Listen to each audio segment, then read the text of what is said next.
The public has been conditioned to look to the sky, waiting for missile trails. This is a strategic misdirection. The calculus of a high-cost kinetic exchange is obsolete. The new blueprint for conflict is cheaper, quieter, and targets a nation's operational solvency, not its cities. The real vector is not a fireball, it's silence. The weaponization of the information blackout. CSIS reports detail the primary vulnerability. The central nervous system of global finance and military command runs through a handful of fiber optic cables on the ocean floor. Sever these connections, blind the satellite network, and the global power becomes a blind leviathan. A state with immense kinetic force but zero situational awareness. It cannot confirm threats, it cannot direct assets, and its digital economy freezes into a systemic solvency crisis. It is powerful, but trapped in the dark. This is not a theoretical model.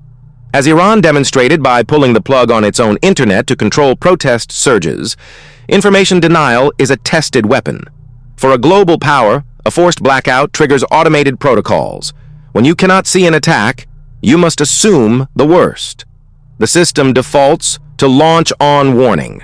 The mathematical certainty is that a state cornered by silence will not die quietly. It will lash out with everything it has. Modern conflict is not a contest of ideology. It is an audit of national solvency. A state's power to project force is directly tethered to its economic liquidity and its domestic political stability. When these accounts run dry, the system does not simply fail. It metastasizes. The motive for asymmetric warfare is not a desire for a new strategy. It is the mathematical consequence of bankruptcy. Examine the Russian Federation. The initial conventional war plan failed to secure its objectives, triggering a systemic drain. Analysis from institutions like CSIS indicates the protracted conflict became a severe domestic liability, eroding political capital and economic reserves. This is not a political opinion. It is a balance sheet reality. The state was approaching a solvency crisis where the kinetic cost of traditional warfare exceeded its political and financial collateral. A state facing insolvency does not capitulate. It pivots. It is forced to adopt the enemy's more efficient blueprint. Ukrainian drone strikes proved the model. Low-cost assets creating high-cost systemic damage. The attacks on the Russian energy grid, leaving hundreds of thousands without power, were a direct assault on the solvency of the state itself.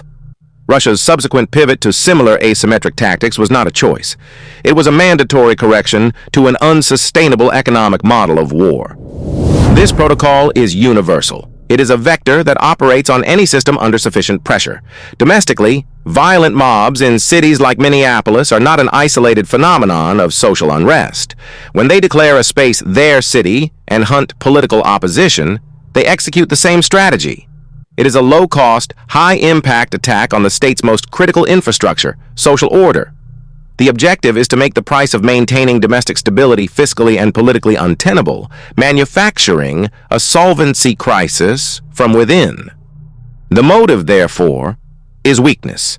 A state hemorrhaging legitimacy and liquidity is forced to abandon the high-cost conventions of power. It must seek leverage by attacking the fragile, expensive systems of its adversary. This is the inescapable logic driving the global pivot to asymmetry. It is a launch-on-warning protocol for a failing institution, triggered not by malice, but by the cold, hard math of its own impending collapse.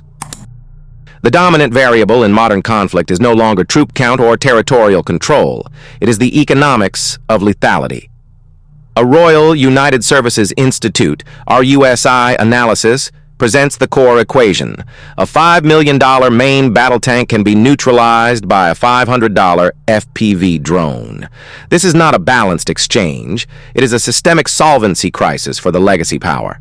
The kinetic cost of interception, using a multi-million-dollar air defense missile to destroy a cheap drone, is a mathematical trap. This is the blueprint for the democratization of violence. The barrier to entry for inflicting strategic damage has collapsed. Any actor, state or non-state, can now achieve disproportionate leverage. The Ukrainian drone strikes, documented across Russian-controlled areas, systematically targeting power grids, are a clinical execution of this protocol. The goal is not to win a conventional battle. It is to impose unsustainable repair and defense costs, bleeding the state's treasury dry. This same vector applies to domestic destabilization.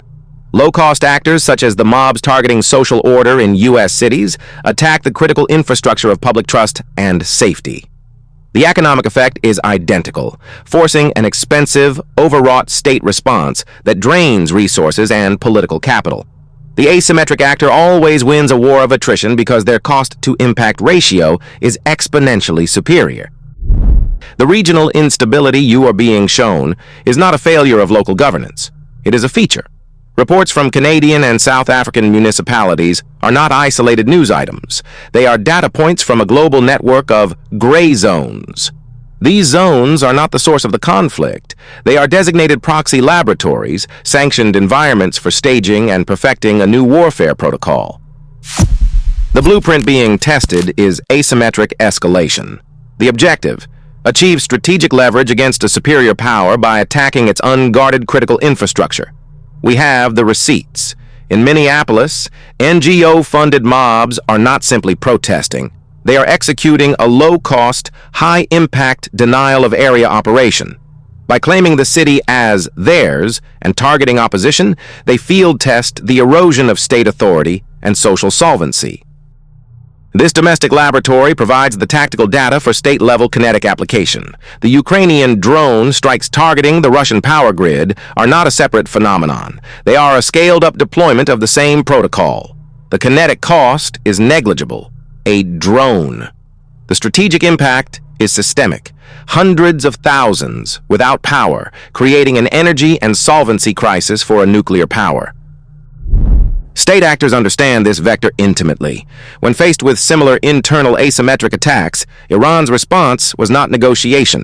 It was to pull the plug on the internet, severing the command and control infrastructure of the protesters. This is the defensive playbook. It confirms the threat's severity. CSIS analysts document these gray zones as incubators where the precise dosage of economic and psychological pressure is calibrated for maximum effect. The mathematical certainty is this: the tactics perfected in these proxy laboratories will not remain there. The purpose of a staging ground is to prepare for the main event. The proliferation of this low-cost, high-leverage model creates a direct accelerant toward a launch-on-warning posture. As a major power's internal solvency is degraded, its stability becomes a liability, forcing it up the escalation ladder. The final option is always non-negotiable. The doctrine is known as launch-on-warning. It is not a theory. It is the codified response protocol for a nuclear-armed state. The logic is simple. If you wait for confirmation of enemy warheads detonating on your soil, your ability to retaliate is liquidated. Therefore, you launch your own arsenal the moment early warning systems detect an incoming attack. It is a zero-sum calculation designed to guarantee mutual destruction. This protocol has a systemic flaw in the modern era. The assumption is that the early warning network, the satellites and radar stations, is infallible. A cyber attack, however, does not require a kinetic cost. It does not require a missile. It simply requires code that can blind the system, creating a no-signal event across the entire command and control network. This is the fog of digital war. The commander in the bunker is now forced into a terrifying decision-making calculus. Is the sensory deprivation a system malfunction, or is it the prelude to a decapitation strike with enemy warheads minutes away from impact? As analysts at CSIS have modeled, the state cannot afford to be wrong. The risk of inaction, total annihilation without response, is infinitely greater than the risk of launching on a false alarm. Fear becomes the final arbiter. The protocol, designed to prevent a first strike, now compels it. The very doctrine of deterrence becomes an accelerant. This isn't a hypothetical. The asymmetric attacks seen in the Russian energy sector and the social order degradation in U.S. cities are designed to erode a nation's solvency, making its leadership more paranoid and its systems more brittle. They are weakening the host to trigger this exact autoimmune response. In this state of heightened alert and systemic decay, the decision to launch out of fear becomes a mathematical certainty. The next phase is not kinetic. It is a test of systemic solvency. Within the next 12 months, expect a calibration shot against the digital spine of the Western financial system. The objective is not to destroy, but to measure the blast radius of a single, non-attributable failure. It is an exercise in data collection, political response times, market panic thresholds, and media containment protocols. CSIS analysts project the target will be a major interbank clearinghouse or a Tier 1 data center servicing a core financial district. The event will manifest as a 24 to 48-hour blackout of transaction processing. The official narrative will cite a cascading software update failure or unprecedented solar flare activity. The kinetic cost is zero. The economic cost will be measured in evaporated liquidity and a permanent erosion of institutional trust. This is the asymmetric blueprint executed with drones against the Russian grid, now ported to the domain of global finance. It is a low-cost, high-leverage attack designed to trigger a solvency crisis. The targeted nation is forced to liquidate financial and political capital to fight a ghost, weakening it for a subsequent, more decisive strike. This test is designed to measure proximity to the terminal phase of the escalation ladder. The event will be logged as a once-in-a-century technical failure. It is the final data point required.